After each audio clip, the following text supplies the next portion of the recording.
Shalom, selamat pagi Bapak Ibu, Saudara-saudari. Ya, kita bersyukur kita boleh ada hadir dalam satu persekutuan di hari Minggu ini.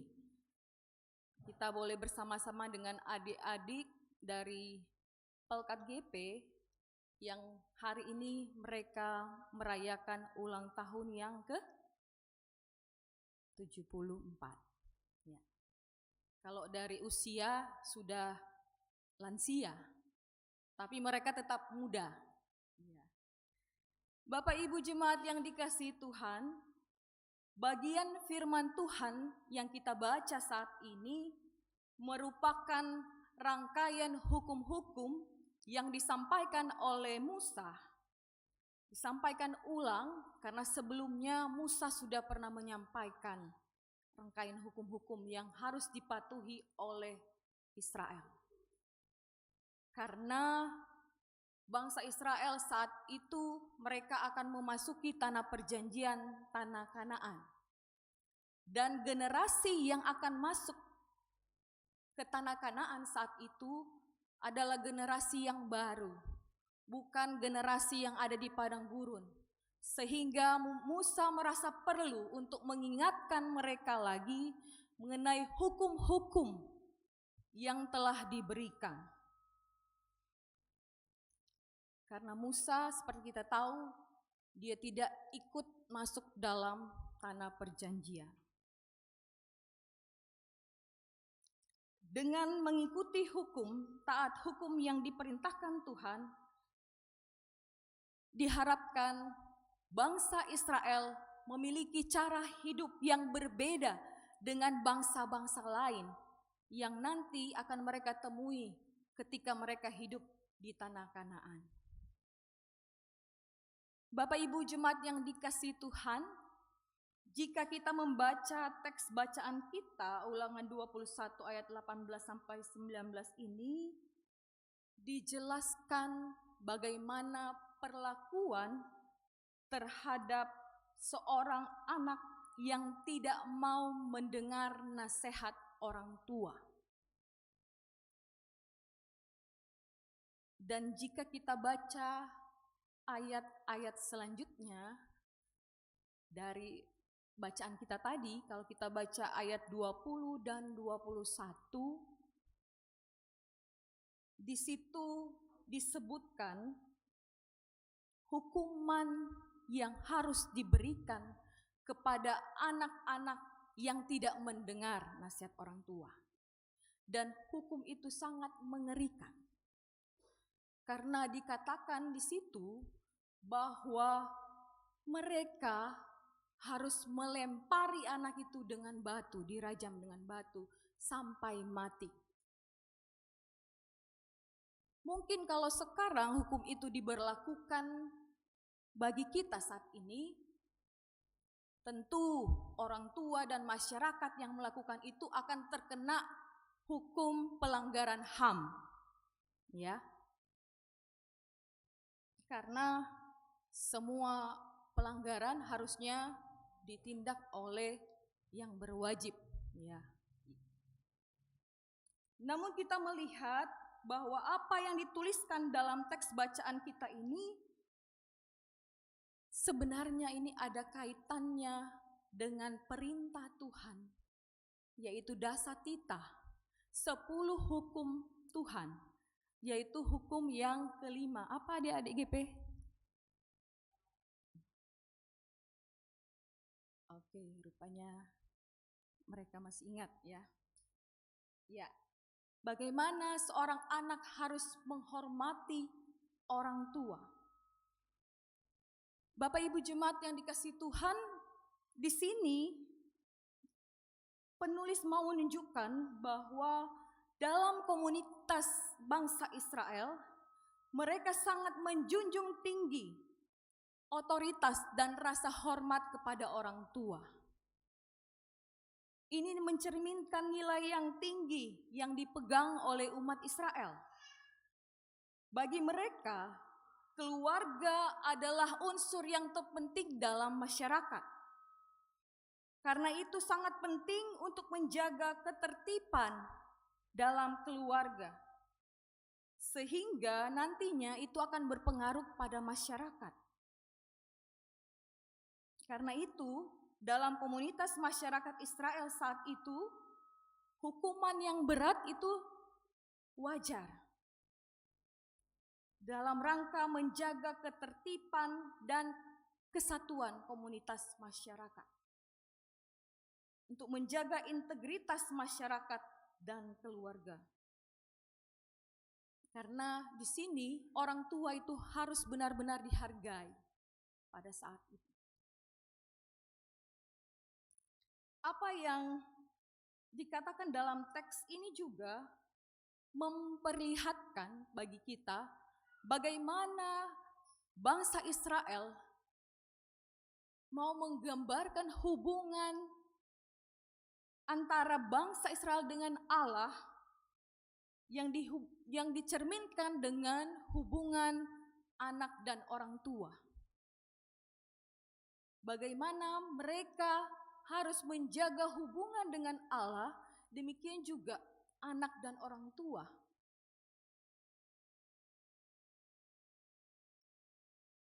Bapak Ibu jemaat yang dikasihi Tuhan, pada ayat 18 dalam bacaan kita tadi dikatakan bahwa seorang anak yang selalu menolak menaati orang tuanya.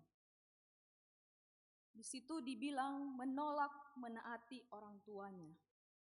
Dalam teks Ibrani digunakan kata Sara yang berarti anak yang keras kepala, yang suka memberontak, yang membuat pertengkaran, tidak taat dan tidak mengindahkan ajaran orang tua.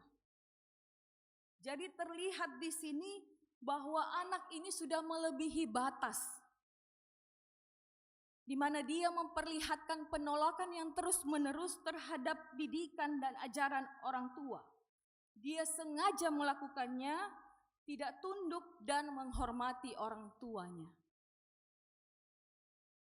Dan jika kita baca selanjutnya, dikatakan bahwa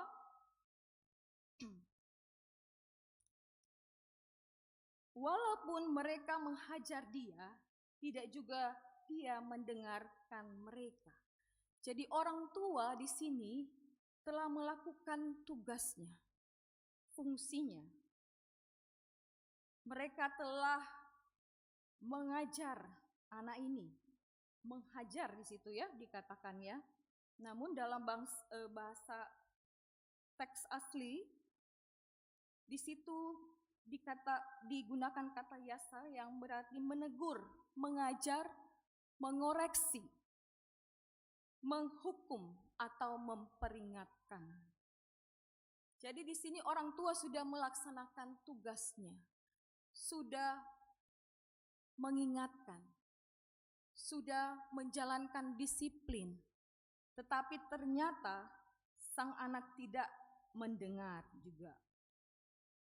Bahkan pada ayat 20 jika kita baca, dikatakan bahwa sang anak itu adalah seorang yang rakus dan pemabuk. Berarti kita melihat bagaimana karakter anak ini yang sudah tidak bisa lagi ditegur, tidak bisa diajar lagi. Sehingga akhirnya sang orang tua membawa sang anak ini kepada tua-tua kota untuk diadili. Orang tua sudah melaksanakan tugasnya, tetapi mereka sudah sampai pada batasnya. Dan mereka membawa kepada orang yang lebih istilahnya mereka menyerahkan kepada pihak yang memiliki kewajiban otoritas tertinggi saat itu, yaitu tua-tua. Dalam konteks masyarakat Israel saat itu, pintu gerbang ya dipahami sama dengan pengadilan, tempat untuk mengadili. Dan tua-tua adalah mereka yang punya otoritas untuk mengadili. Kalau sekarang seperti hakim ya. Dan sang anak itu akhirnya dijatuhi hukuman. Hukuman di sini diberikan berfungsi sebagai pencegah untuk membersihkan kejahatan di masyarakat. Berkaitan dengan kepedulian masyarakat Israel dalam menjaga kekudusan umat perjanjian. Dengan menyingkirkan anak yang memberontak, itu harus dipahami sebagai suatu upaya untuk mencegah agar perilakunya tidak mempengaruhi orang lain. Agar ini memutus perilaku-perilaku buruk yang lain yang bisa berkembang dalam masyarakat dan merusak tatanan kehidupan masyarakat saat itu. Dan hal ini dimulai dari masyarakat terkecil, yaitu keluarga. Jemaat yang dikasihi Tuhan, bagaimana dengan kita saat ini? Apa relevansi bacaan kita dengan kehidupan kita sekarang? Mungkin bagi kita sekarang, bentuk atau cara penghukuman yang diberikan terkesan tidak manusiawi, ya, dan tidak sesuai dengan situasi kita saat ini. Namun pada saat ini kita diajak bersama untuk merenungkan tema yang diberikan oleh Majelis Sinode saat ini, mendidik untuk hidup baik. Sehingga ada beberapa hal yang dapat kita hayati bersama melalui perikop pembacaan kita pada saat ini. Yang pertama, kita diajak untuk jangan membiarkan perilaku yang buruk merusak kebiasaan yang baik atau merusak kebaikan-kebaikan yang ada, mulai dari dalam keluarga, di lingkungan masyarakat juga. Jadi peran penting orang tua, mulai dari keluarga tentunya. Peran penting kita sebagai orang tua. Adik-adik GP juga nanti calon-calon orang tua kan? Ya. Jadi di sini perlu peran penting orang tua, bagaimana orang tua bukan hanya menyediakan kebutuhan anak saja. Asal cari duit, ya sudah cukup, anaknya sekolah dan lain sebagainya, terpenuhi kebutuhannya. Tapi juga di sini orang tua memiliki tugas untuk mengajarkan anak-anak supaya mereka hidup sesuai dengan nilai-nilai iman dan nilai-nilai moral yang dipegang dalam masyarakat. Seorang filsuf Inggris, John Locke, pernah mengatakan bahwa seorang anak itu seperti kertas putih yang belum ditulisi, kertas kosong, yang karakternya bisa ditulis dengan berbagai pengalaman. Sehingga sinilah peran orang tua untuk menjadi penulis kertas putih ini. Penulis yang pertama bagi anak-anaknya. Bagaimana karakter seorang anak ke depannya, disitulah peran orang tua yang menentukannya. Karena itu Bapak Ibu yang dikasihi Tuhan, selama anak-anak kita ada dalam pengawasan dan pengasuhan kita sebagai orang tua, maka orang tua bertanggung jawab untuk mendidik mereka sesuai dengan nilai-nilai iman, nilai-nilai moral yang dipegang. Sebagai orang tua mungkin seringkali kita menganggap bahwa untuk menyatakan kasih kita kepada anak, kita membiarkan mereka. Ya, biarkan mereka untuk bertumbuh sesuai maunya sendiri. Sehingga tak jarang anak-anak itu jadi egois. Ingin selalu dituruti keinginannya. Namun di sini kita diajarkan bagaimana kita bisa saja memberikan kebebasan kepada anak kita untuk bertumbuh sesuai potensi yang dia miliki. Namun orang tua juga harus ingat bahwa ia tetap punya fungsi untuk menuntun anak-anak untuk menghargai nilai-nilai iman dan nilai-nilai moral yang telah diajarkan. Dan itu bisa didapatkan juga dalam lingkungan sekolah dia dan gereja. Dengan demikian orang tua belajar membangun keseimbangan antara kasih kepada anak dan membangun kedisiplinan dalam rangka kita hidup bersama. Orang tua juga harus berperan sebagai contoh, sebagai teladan, sebagai role model bagi anak-anak, sehingga mereka boleh mengikuti kita, mengikuti nilai-nilai yang kita ajarkan. Karena anak-anak itu paling gampang meniru. Kalau kita salah, anak-anak itu akan meniru kita yang salah. Karena itu orang tua, jadilah contoh yang benar untuk mengajarkan anak-anak kita nilai-nilai yang benar.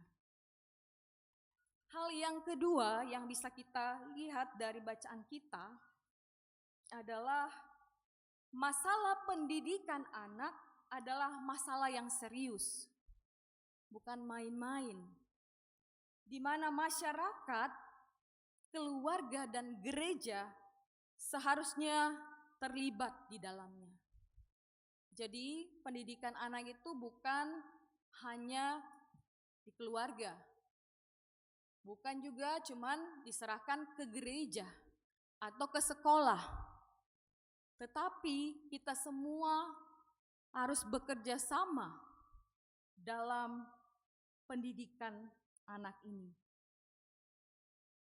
Bagaimana di tengah masyarakat dan gereja, bagaimana kita membangun komunitas-komunitas yang bisa menjadi tempat anak belajar, bertumbuh, memiliki karakter yang baik. Membangun komunitas yang ramah anak. Kita bersyukur bahwa gereja kita GPIB telah mencanangkan program Gereja Ramah Anak. Dan marilah kita bersama-sama mendukung program ini untuk memberikan dan menyediakan lingkungan yang baik, yang aman, yang ramah bagi anak-anak kita. Sehingga mereka dapat belajar, dapat bertumbuh di dalam imannya. Dan yang terakhir, di tengah perkembangan media sosial saat ini, internet yang bisa diakses kapanpun, dimanapun, biarlah keluarga dapat menjadi benteng pertahanan yang kokoh untuk menolong anak-anak kita, untuk tetap menjaga nilai-nilai hidup yang benar. Jangan biarkan anak-anak kita dipengaruhi oleh pengaruh-pengaruh negatif dari media-media sosial. Tanamkan selalu nilai-nilai yang harus dipegang berdasarkan firman Tuhan. Sedari dini, ajarkan anak-anak kita bagaimana mereka memperlakukan orang lain dengan baik, dengan penuh rasa hormat, dengan cinta kasih dan bertanggung jawab. Dan yang terpenting, ajarkan mereka untuk selalu berdoa, memohon pertolongan Tuhan dalam kehidupan mereka. Dan orang tua, marilah selalu kita serahkan kehidupan anak-anak kita, masa depan mereka selalu dalam bimbingan Tuhan. Bagi adik-adik Pelkat Gerakan Pemuda, sesuai dengan tema HUT GP saat ini adalah apa? Bersinar? Ya. Jadi mari adik-adik GP, jadilah seorang pemuda yang bersinar menyatakan kasih, berdampak, menjadi berkat dimanapun kalian pergi dan berada. Dimulai dari keluarga, bagaimana kalian menghormati orang tua, bagaimana kalian mengasihi keluarga, dan itu dinyatakan lewat kehidupan kalian dimanapun kalian berada. Tuhan Yesus memberkati. Amin.